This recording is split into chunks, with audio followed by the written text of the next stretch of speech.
Hello, everyone. Welcome to another Friday follow-up. I heard through the grapevine, translation, Facebook, Zoom, emails, people shouting from the rooftops that they were really impressed with the crustless pumpkin pie recipe that was published a while ago. So I'm going to give it a shot and put it together for this Friday follow-up. Now, normally when I do one of these cooking sessions for you as a comedy act, I know you're all laughing at this scenario that I've got put out. But normally I have all the tops, measuring devices and bowls and cutting boards and everything that has to do with cooking and measuring for our meal planning. Normally I have these out, but when I buy them, after I tend to give them away also to family members and friends so they can use them. And when I went to my closet, I realized I hadn't reordered supplies. So I'm going to do so after this presentation. And here's a shout out and a reminder to you folks that with the holidays right around the corner, not a bad idea to go to the top store and order some of these cooking supplies for family and friends. It gets the word out for Tops, and it helps the bottom line, so to speak, of our organization. And it's just a goodwill gesture to have these wonderful tools and share them with our family and friends. So that being said, I'm going to jump right in. And this is where some of the comedy act comes in. I need 2 medium eggs. No, I will not crack these with one hand. I haven't been able to do that. So one might say I haven't come out of my shell yet for this, but that's good. So 2 eggs, and then brown sugar. And you can get this recipe off our website. And the brown sugar is half a cup. Half a cup.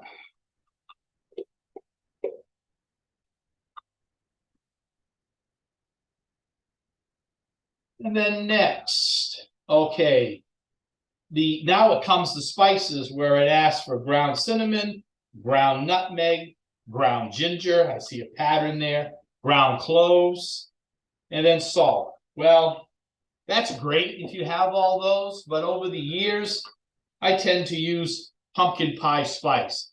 It has all the spices that I just listed.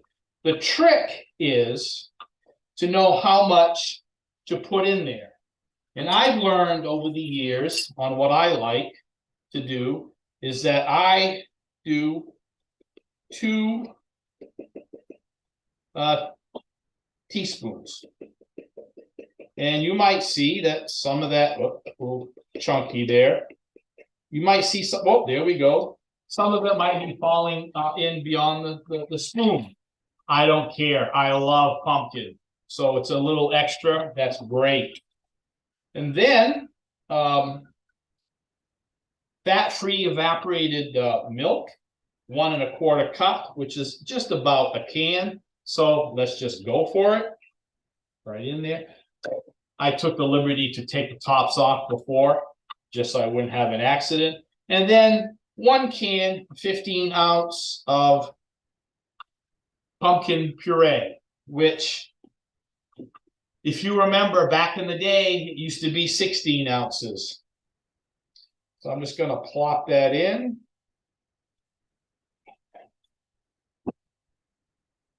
Again, I really enjoy pumpkin. So anytime I get to use a recipe with pumpkin, and this is the last can, I'll have to remember to put it on the list so when we're back out shopping that we can get more. We should never be without pumpkin puree at this time of the year. So I'm just going to kind of fold that around a little bit and see it's a nice mixture. Double checking I haven't forgotten anything. It's quite a simple recipe to put together, and just gonna mix this together. when I saw the recipe, I said, you've got to be kidding. I can't believe how easy this is. And one might say it's so easy. Yes, the Tops president can put it together. Of course, the proof will be in the pudding and when we bake this thing to see how it really goes. So I've gone ahead and put all the ingredients. And if you look at the recipe, it calls for chopped pecans or pecans, depending on what part of Tops Nation you are from. But I don't have any, but I have chopped walnuts. And those will just be sprinkled on after I pour this mixture into the 8x8 baking dish, which the oven is preheated or being preheated as we do this. I have to lightly, I lost my place. Oh, cooking spray, lightly coat it. Here we go. I guess that's light, I'm not sure. Okay. And pour the mixture into the baking dish. And because, like I said, I love pumpkin, I'm going to make good use of the non-top spatula that I have available. But again, this is no joke, folks. I purchased these things from the store, and I do share them. And I wish I would have picked up more while I was in headquarters last week. I could have saved a little bit of shipping. But here's another tip. If you get together with your chapter and put one order and have it delivered to one person, you can save on shipping. So that's a neat little trick. And then what I'm going to do here is, like I said, I'm substituting pecans with walnuts. I prefer walnuts. We'll give it probably a different taste.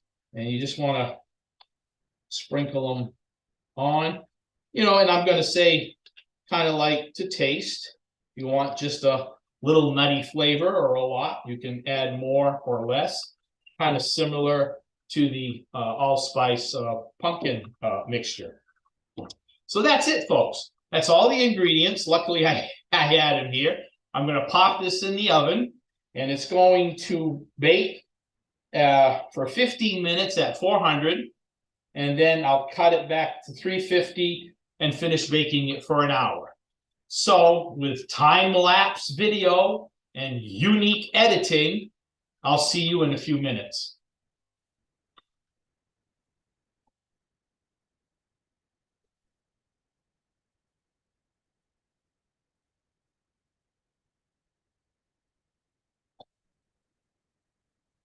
We'll be right back.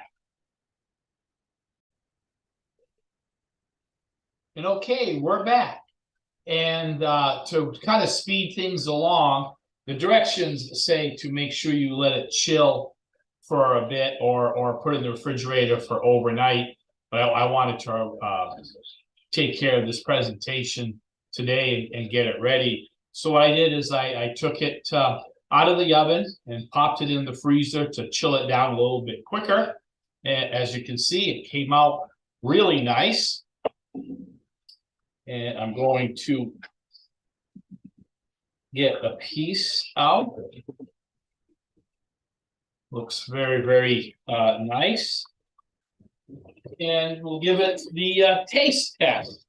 Now, you could probably serve this with a dollop of whipped cream or Cool Whip, or maybe just a small scoop of ice cream, depending on what calories you've consumed during the day when you had this this dessert ready in mind. But I heard everybody raving about this, so here we go.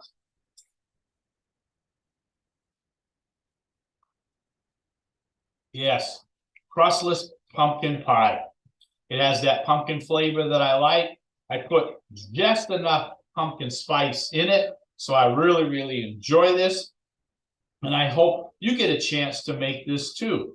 And it's just a way of letting members know that the recipes that we send out in Tops are all been tested. You can get the breakdown on how many calories per serving, how many exchanges, so that you can put it into your plan for the day. Great to share with family and friends, like I said earlier. And again, this is a low-calorie pumpkin dessert, which, like I said, I'll say it again. I'll keep on saying, I just love pumpkin. I love this time of year. And what's a great way to have that pumpkin flavor without the crust. So I hope you enjoyed this segment. I am on the road today, so obviously this was pre-recorded. I'm traveling to New York. You don't know, I might be able to pop into a chapter on my way. I'm glad that I have the opportunity to do that. So I'll let you know how this works out. And as far as the journey of accountability, because of the scheduling of traveling to Milwaukee, having COVID before that, I was unable to go to several meetings. I think I've missed now like four in a row. And again, we've talked about this before on how to keep ourselves accountable. I know I'm having trouble. I'm struggling again with all the hectic schedule and all what's been going on. I know I'm struggling. I know I'm up a few pounds. And I know that because the last time I did a cooking segment for a Friday follow-up, this Tops apron fit a little bit better. So again, yes, the scale is important.